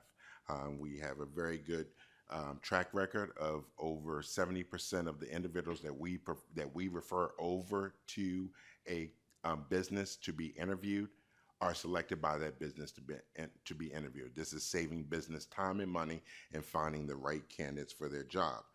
We also provide services to help businesses retain their workers. This is to provide them with data, letting them know about salaries, different skills, everything that we can do to help them keep the workforce that they already have. As you may know, we were selected by the county exec to administer the bus hiring and retention bonus program, which has been very successful and allowed us to attract more bus drivers for Anne Arundel County. in an unfortunate situation, if there is a downturn in the economy and businesses are laying off individuals, which we definitely have the opposite problem right now. Businesses cannot find enough workers. We are there to support those businesses to help any workers that they are downsizing to transition into new jobs as soon as possible, which ultimately saves the business and the county and the resident time and money. Upskilling, we have a program, an incumbent worker program, to help businesses to stay competitive and upskill their employees. But this also is used to help individuals to move up their career pathway. This is really focused on individuals that are at entry point jobs, moving to middle skill jobs, and individuals that are middle skill jobs, moving to higher wage jobs. Again, this will allow the employee to advance in their career, earn more money, and be able to be successful and be able to provide for their families and other priorities they may have. This program, we reimburse the business up to 50% of the cost of training individual. That individual has to get a new skill. We prefer for it to be some type of credential, something that is marketable for that individual.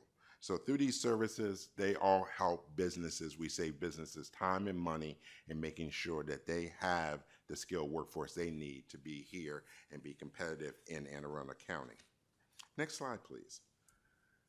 So, of course, we also work with county residents. We work with all of our county residents to help them to start, transition, and advance in their career.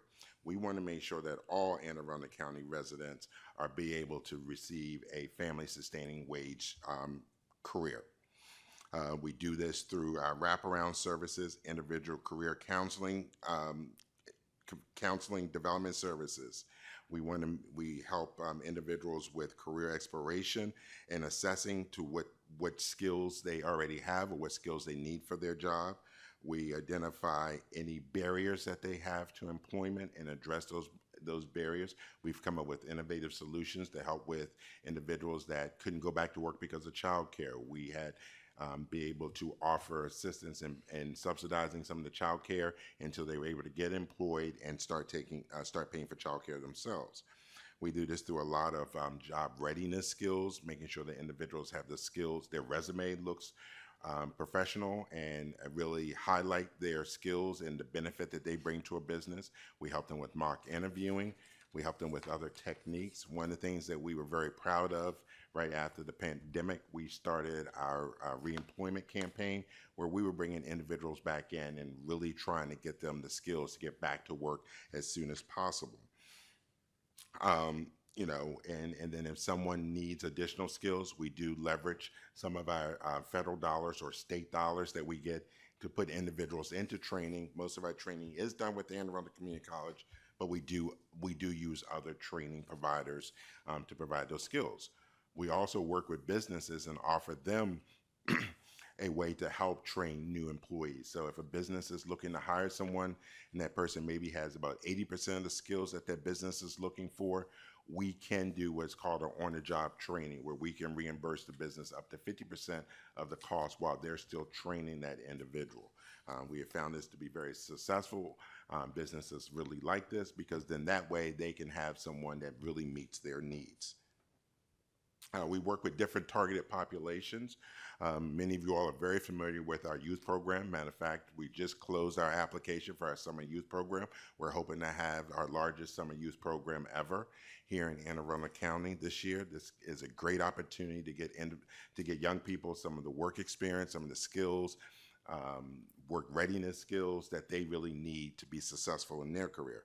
We also are in partnership with the Department of Social Services. We provide job readiness services for individuals on public assistance. This is individuals receiving TANF, temporary assistance and needy families, and SNAP, the food stamp program, to make sure that they are getting on a career pathway that would get them off of public assistance and get them in line for a career that would pay them a family-sustaining wage. We also work a lot with our transitioning service members. As you know, with Fort Meade being in Anne Arundel County, we've worked very closely with the garrison, helping them to attract the workforce they need. But we also work very closely with working with transitioning service members to get them the skills so that they take that uniform off on a Friday, they can go to work in the private sector on that Monday. We also work very closely with spouses of active duty service members to make sure that they can get jobs to support their family. Spouses of active duty service members have the highest number of unemployed individuals in the nation. So we really pride ourselves in working with this group and helping them to get the employment that they need.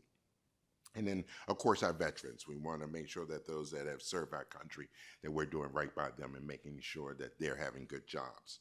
One of the big focuses, many of you all are familiar with the Poverty Amongst Plenty report that came out of the partnership and the Community Foundation. We're looking at that and really working at that ALICE population. ALICE is a term that was coined by the United Way, and it's asset limited income restraint. It's really your working poor. These are individuals who are working, 2 and 3 jobs. We're trying to really get them on a career pathway so that they can only work one job that pays them the wage that they need to live here in Anne Arundel County. We would just wanted you guys to be aware of the services we provide. Any of your constituents that are looking for employment or looking for better employment. We don't just serve individuals that are unemployed. We're looking for individuals who are looking for better employment. And right now, that's really what we're seeing. We're seeing more people that are coming in and say, I want a better job. And we're working with them to get them that better job and get them connected to that job. So, please, any of your constituents that are looking for employment or better employment, please refer them over to us. Next slide, please. So, Blueprint. I think everyone has heard of Blueprint. As you may be aware, that the legislation that passed requires that $62 per registered student from K to 12 come over to the local workforce board to provide what they call individualized career counseling. So AWDC, as the fiscal administrator and supporting the local workforce board, that money will be coming over to us. Right now, we've been working very closely with the public school system and the community college to create a plan around career counseling. It will start in the 6th grade with a lot of career exploration and helping young people to really identify what careers they really want to go into. What is their aptitude? What is their ability? What is their interest? A lot of people, when you're in the 6th grade, they really don't know what they want to do. They know what their parents are doing, what their family members are doing, neighbors are doing, or what they see on TV. But we really want to give them the opportunity to explore different careers. We're going to be working with the school system. We're going to be bringing guest speakers in into the classroom and really talk to the kids about their career. Matter of fact, I just got a great idea. I think each and every one of you all may want to come into a classroom and talk about your careers, how you started on your career, how they got you to this point. We definitely want to build future leaders for Anne Arundel County. Smooth. It's a smooth move right there. I see what you're doing. Yeah. You want that $5 million. I get it. 62 times 84 or 80,000 students, a little over $5 million. So, yeah, I get it. So we really want to do that. And then the goal is as they move to the 7th, 8th, and 9th grade, that they start honing more into a career. The ultimate goal is at the 10th grade, they have to take an assessment called College and Career Readiness Assessment. Once they've passed that assessment, then the goal is for them to go on to a post CCR pathway. There are 3 different post CCR pathways they can go into.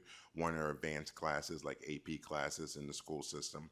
The other one is dual enrollment, where they're taking classes at both the high school and at Anne Arundel Community College and starting to earn those college credits. And then the last is career technical ed, or a youth registered apprenticeship program. So our goal is to be able, by the time they get to the 10th grade, they know which one of those post CCR pathways they plan to go on. We know not every student is going to be ready by the 10th grade, so we will continue to work with them in the 11th and 12th grade to make sure that as many students as possible graduate from Anne Arundel County Public Schools with either some type of credential or knowing what they want to do and on their way to either going to college or going right into the workforce. So next slide, please. So many of you all have seen our FY22 annual report. We're very pleased with this report. Even during, we've been really working hard to help Anne Arundel County recover from the pandemic, helping both our residents to get back to work and get better jobs, and to help our businesses to attract the workforce that they need. So we are proud of some of our stats here with our businesses our business solutions team providing over 413 services to businesses to help them either attract or retain their workforce. We've added 186 people to that Hitch pipeline of skilled workers to help those industries to continue to grow. And you said Hitch was healthcare, IT, technology, construction? Healthcare, IT, transportation, construction, and hospitality. Hospitality, got it. And that hospitality is very broad. Yep. It's hotels, it's restaurants, it's Maryland Live. Service-based industry. Yeah. Service-based industries, exactly. We helped over 670 county residents become career ready. That means they have the skills to go out and be connected to employment. And then in our community, we provided over 885 people with workforce development services. And we're really proud of that because we're going into those hard to serve communities and making sure that we're providing those services directly where they are. And then about a year and a half ago, we released an impact study that showed for every $1 that we invest in workforce development, there's an $8.90 return on that investment in Anne Arundel County. So, our mission says that we want to increase the economic vitality of Anne Arundel County through workforce development. So this shows that we're doing that. So again, I just want to thank you all for the opportunity to reintroduce or introduce you to AAWDC services, and I'll be glad to answer any questions that you may have. Madam Vice Chair. Thank you, Mr. Chairman. Thank you so much for coming today. Thank you. I appreciate all that y'all do. I have had the opportunity to do some mock interviews with our fantastic high school students at Glen Burnie, and it is incredibly impressive to see some of our 16-year-olds and what they're actually doing, already working. I had actually a very impactful interview with a young man who is receiving employment awards month after month. And we had an excellent exchange about his future and how to put that in a resume and how to take that on from where he's working now to other organizations like Amazon.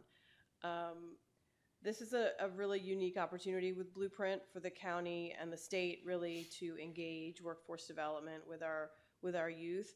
We have a tight labor market and a interesting shift in how people work. So I look forward to seeing this unfold. I did want to ask you,